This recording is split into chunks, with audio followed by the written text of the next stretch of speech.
US President Donald Trump claims back-channel talks with a senior Iranian official has yielded major points of የፋርስ ምድር ግጭት ከቀጠናዊ ቀውስ ባሻገር የዓለምን የፖለቲካና ኢኮኖሚ መስመር በማዛባት ነገሮች እንዲወሳሰቡ አድርጓል። በዚህ ሰላጥ የሚፈጠሩ ችግሮች ዳፋቸው በሌላው አህጉር ላይም ጉልህ ተጽዕኖም ያስከትላል። ወደ አራተኛ ሳምንቱ የገባው የዚያ ምድር ውጥረት ሀያላኑን ፍላጎታቸውን እንዲያሳድዱ በር ከፍቶላቸዋል ነው የሚባለው። ለተኩስ አቁም ስምምነት መንገዱን ያጠበበው፣ ለድርድር ፍላጎቱን የገደበው፣ ለሽምግልናም ያልተመቸው የዚህ ምድር ውጥረት ዓለምን ፈተና ላይ እንድትወድቅ አድርጓታል።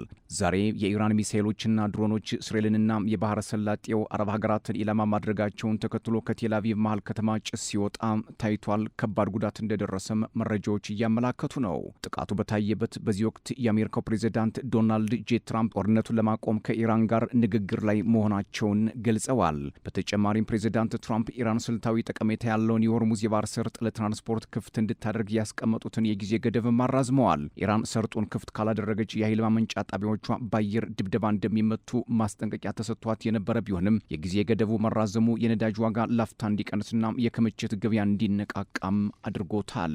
በህልውና ስጋትና በስልታዊ አስተላለፍ ብሎም ብሔራዊ ጥቅምን ከማስከበር አንጻር እየተካሄደ የሚገኝ ጦርነት እንደሆነ የሚነገርለት ይህ የሰላጤው ሀገራት ግጭት እየተወሳሰበ ቀጥሏል። ከ48 ሰዓታት ወደ 5 ቀናት የተሸጋገረው የጊዜ ገደብ በኢራንና አሜሪካ መካከል ያለው ውጥረት ይቀንሰው ይሆን የሚለው ወደፊት የሚታይ ጉዳይ ይሆናል። መጋቢት 21 ከትራምፕ አስተዳደር የወጡ መረጃዎች እንደሚያመላክቱት ኢራን በዚህ 48 ሰዓት ውስጥ ሆርሙዝን የማትከፍት ከሆነ አስፈሪ ጥቃት ይደርስባታል ማለታቸውንና ኢራን ደግሞ ለዚህ አጸፋ ሰጣለሁ ማለቷ በቴህራንና ዋሽንግተን መካከል ውጥረቱን ከፍ አድርጎታል።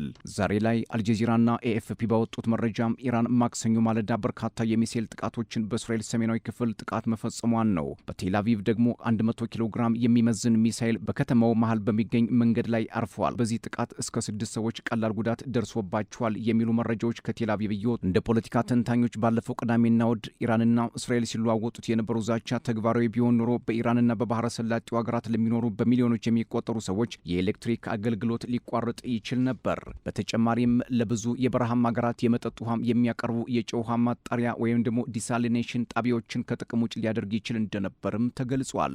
እንዲሁም የኒውክሌር ጣቢያዎች ቢመቱ ሊከሰት የሚችሉ አደጋም ከፍተኛ ስጋትን ፈጥሮ ሰንብቷል። ከዚህ ሁሉ ውጥረት በኋላ ዶናልድ ትራምፕ ከኢራን በኩል የድርድር ሀሳብ መጥቷል ቢሉም ነገር ግን በኢራን በኩል ውድቅ ተደርጓል። ኢራን ምንም አይነት ንግግር እንዳልተደረገ በማሳወቅ ጉዳዩን እያስተባበለችም ትገኛለች። ምንም እንኳ ትራምፕ የኢራን ባለስልጣናት ደውለው የድርድር ጥያቄ አቅርበውልኛል ቢሉም ኢራን ግን የፈጠራ ወሬ ነው ስትል አልተቀበለችውም። የኢራን ፓርላማ አፈጉባኤ መሐመድ ባጋር ቃሊባፍ በኤክስ ገጻቸው ላይ ባሰፈሩት ጽሑፍ ከአሜሪካ ጋር ምንም አይነት ድርድር አልተደረገም ነው ያሉት። አክለውም የሐሰት ዜና ጥቅም ላይ እየዋለ ያለው የፋይናንስና የነዳጅ ገበያዎችን ለመቆጣጠር ነው ሲሉም አክለዋል። በሌላ በኩል የእስራኤሉ ጠቅላይ ሚኒስትር ቤንያሚን ኔታንያሁ አሜሪካም የተኩስ አቁም ስምምነትን እያሰበች ባለችበት ወቅትም እንኳ እስራኤል በኢራንና በሊባኖስ ላይ የምታደርገውን ጥቃት እንደምትቀጥል ተናግረዋል። ከዚህ ጦርነት ጎን ለጎን የኢራን ውጭ ጉዳይ ሚኒስትር ሰይድ አባስ አራግቼ በዚህ ሳምንት ስለ ጦርነቱ ሁኔታ ከአዘርባይጃን፣ ግብጽ፣ ኦማን፣ ፓኪስታን፣ ሩሲያም፣ ደቡብ ኮሪያ፣ ቱርክና ቱርክሜኒስታን አቻቸው ጋር መክረዋል። ምንም እንኳ አራግቼ ከሀገራት ውጭ ጉዳይ ሚኒስትሮች ጋር ቢመክሩም ዝርዝር ጉዳዮች ግን እስካሁን ድረስ በይፋ አልወጡም። ኢራን በእስራኤልና በጎረቤት የባህረ ሰላጤው ሀገራት ላይ ጥቃት በሰነዘረችበት ወቅት እስራኤልን በበኩሏ በቤይሩት ሊባኖስ ላይ የምታደርገው የአየር ድብደባዋን ቀጥላለች። እስራኤል ከኢራን ጋር ግንኙነት ያለው የሂዝቦላ ታጣቂ ቡድን የሚጠቀምባቸው መሰረተ ልማቶች ኢላማ ማድረጓን በመግለጽ በደቡባዊ ቤይሩት የከተማ ዳርቻዎች ላይ ከፍተኛ ድብደባ ፈጽማለች። የሊባኖስ ጤና ጥበቃ ሚኒስቴር እንዳስታወቀው ከሊባኖስ ዋና ከተማ በስተደቡብ ምስራቅ በሚገኝ የመኖሪያ ቤት ላይ በተሰነዘረ ጥቃት ቢያንስ 2 ሰዎች ተገድለዋል። ኢራን በገልፍ ሀገራት ላይ የምታደርገውን ጥቃትም ቀጥላለች። በኩዌትና ባህሬን በመሰረተ ልማቶች ላይም ጉዳት ደርሷል። የሳውዲ አረቢያ መከላከያ ሚኒስቴር በነዳጅ ሀብቷ በሚታወቀው ምስራቃዊ ግዛት ላይ ሊያርፉ የነበሩ 19 የኢራን ድሮኖችን መጥቶ መጣሉንም አስታውቋል።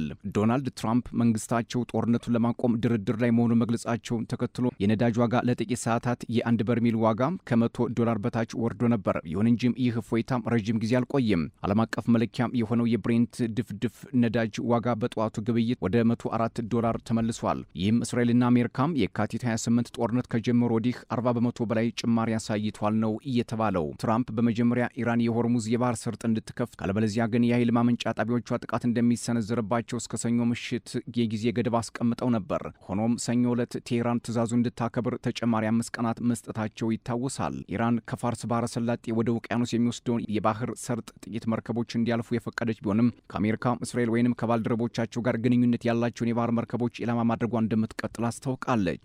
እንደ ፖለቲካ ተንታኞች አሁን ላይ በተለያየ አቅጣጫ ለኢራን መሪዎች የድርድር ሀሳብ እየቀረበ መሆኑን ቢናገሩም የኢራን መሪዎች ግን የዋሽንግተን ሀሳብ በጥርጣሬ ይመለከቱታል። ለዚህም አንዱ ምክንያት ጦርነቱ እንዲቀሰቀስ ያደረገው ድንገተኛ ጥቃት ከመፈጸሙ በፊት ቴህራን ከዋሽንግተን ጋር በድርድር ላይ ስለነበረች ነው ይላሉ። በተጨማሪም ባለፈው ዓመት አሜሪካና እስራኤል በኢራን የኒውክሌር ተቋማት ላይ ጥቃት በመሰንዘር ለ12 ቀናት የቆየ ጦርነት ሲቀሰቅሱ ኢራን በወቅቱም ንግግር ላይ ነበረች። የኢራን መሪዎች ትራምፕ፣ ኔታንያሁና መሰሎቻቸው በተፈጥሯቸው ለድርድር የማይታመኑ ባህሪያቸውም መከፋፈልን መፍጠር ነው ሲሉ ይተቻሉ። በብልሃት ማሰብ አለብን፣ የእነሱ ባህሪ በህዝቡና በባለስልጣናት መካከል አለመተማመንን መፍጠር ነው፣ ያልተፈጸሙ ድርጊቶች እንደተከናወኑ በማስመሰል መከፋፈልን መዝራት ነው በሚል የኢራን ባለስልጣናት ስጋታቸውን ያስቀምጣሉ። ትራምፕ የ48 ሰዓታቸውን ወደ 5 ቀናት ያዛወሩት በሺዎች የሚቆጠሩ የባህር ኃይል ወታደሮች ወደ ሰላጤው ሀገራት እየተጓዙ ባሉበት ወቅት ነው። ይህም አሜሪካ በኢራን የባህር ዳርቻ ላይ የምትገኘውንና ለሀገሪቱ የነዳጅ መረብ ወሳኝ የሆነችውን የካርክ ደሴትን ለመቆጣጠር ልትሞክር ትችላለች የሚል ግምት እንዲፈጠርም አድርጓል። አሜሪካ ከአንድ ሳምንት በፊት በፋርስ ባህረ ሰላጤ ላይ የምትገኘውን ደሴት በመደብደብ የመከላከያ ተቋሞቿን የመታች ቢሆንም የነዳጅ መሰረተ ልማቱ ግን ሳይነካ መቆየቱን ገልጻለች። አሜሪካም እግረኛ ወታደሮቿን በደሴቲቱ ላይ ለማስፈር የተቃረበች ከመሰለ ኢራን በፋርስ ባህረ ሰላጤ ላይ የባህር ውስጥ ፈንጆች እንደምታጠምድ ማስጠንቀቃለች። ይህ እርምጃም ከባህር ወደ የብስ የሚደረገውን ወታደራዊ ጥቃት የሚያወሳስብ ከመሆኑ በላይ በአካባቢው ያለውን የባህር ላይ ትራንስፖርት ሁሉ ለአደጋ የሚያጋልጥም ይሆናል። የኒውዮርክ ሶፋን ሴንተር ትንታኔ እንደሚያመላክተው ወታደራዊ እርምጃው አረብ አካባቢ ይደርሳሉ ተብለው ከሚጠበቁት የአሜሪካ የባህር ኃይል ወታደሮች ጋር እንዲገጣጠም ታስቦም ሊሆን ይችላል። ተቋሙ አክሎም ትራምፕ የካርክ ደሴትን ለመውረርና ለመቆጣጠር ወታደራዊ ኃይሎችን እያስጠጉ ድርድርን እንደ ሽፋን በመጠቀም ጥቃት ሊሰነዝሩ እንደሚችሉም ስጋቱን አስቀምጧል። ከዚህ ጋር ተያይዞም ትራምፕ ከጦርነቱ ለመውጣት የሚያስችል አማራጭ መንገድ በንቃት እየፈለጉ ሊሆን ይችላል። ነገር ግን ኢራን ለዚህ ተመጣጣኝ ምላሽ ትስጥ አትስጥ ገና የሚታይ ጉዳይ ይሆናል ሲል ትንተናውን ያስቀምጣል። ትራምፕ የምድር ጦር ወደ ኢራን ለመላክ እቅድ እንደሌላቸው ቢናገሩም አማራጩን ግን ሙሉ በሙሉ ውድቅ እንዳላደረጉት መናገራቸው አይዘነጋም። እስራኤል በበኩሏም የምድር ጦሯ በጦርነቱ ሊሳተፍ እንደሚችልም ጠቁማለች። ኢራን በምድር ውጊያ ላይ ለመሳተፍ የትኛውም አካል ወደ ግዛቷም የሚገባ ከሆነም ከባድ እርምጃ ወስዳለሁ ማለቷ ይታወሳል። የገልፍ ሀገራት ጦርነት የበርካታ ሀገራትን ማህበራዊ ስርዓት በማዛባትም ከባድ ቀውስ እየፈጠረ ይገኛል። ይህን ቀውስ ለመፍታትም ሀገራቱ በተለያየ ጊዜ መግለጫ ያወጣሉ።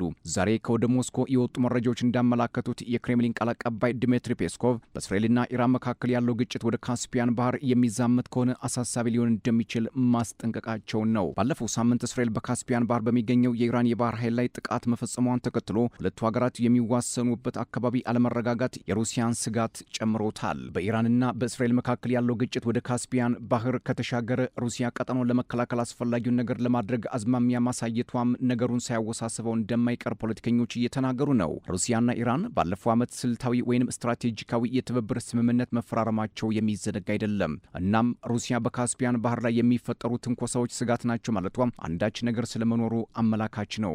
በሰላጤው ግጭት በርካታ ጉዳት የደረሰባት ኳታርም ግጭቶችን ለማስቆም ዲፕሎማሲያዊ መንገድ ብቸኛው አማራጭ መሆን እንዳለበት እየተናገረች ነው። ተፋላሚ ወገኖች በተቻለ ፍጥነት ወደ ድርድር ጠረጴዛ መቅረብ አለባቸውም ስትል አሳስባለች። ኳታር በኃይል ማመንጫ ተቋሞቿና ለዜጎች ወሳኝ በሆኑ የክልሉ የኤነርጂ ተቋማት ላይ የሚሰነዘሩ ማናቸውም ጥቃቶች እንደምታወግዝም ይፋ አድርጋለች። በተጨማሪም የጎረቤትነት መርሆችን የሚጥስ ጥቃት እየተፈጸመባት መሆኑን ዓለም ይወቀልኝ ብላለች ዶሃ።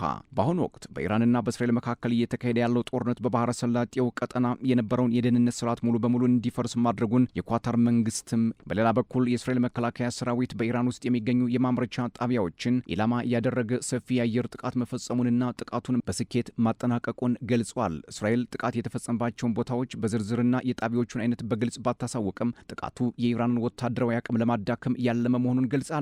ኢራን በበኩሏ በቴል አቪቭ በርካታ ጉዳት ማድረሷንም ይፋ አድርጋለች። ይህ የሀገራቱ የሚሳኤል ምልልስ በቀጠናው ያለውን ውጥረት ወደ ሌላ የጦርነት ምዕራፍ እንዳያሸጋግረው ከወዲሁ ተሰግቷል።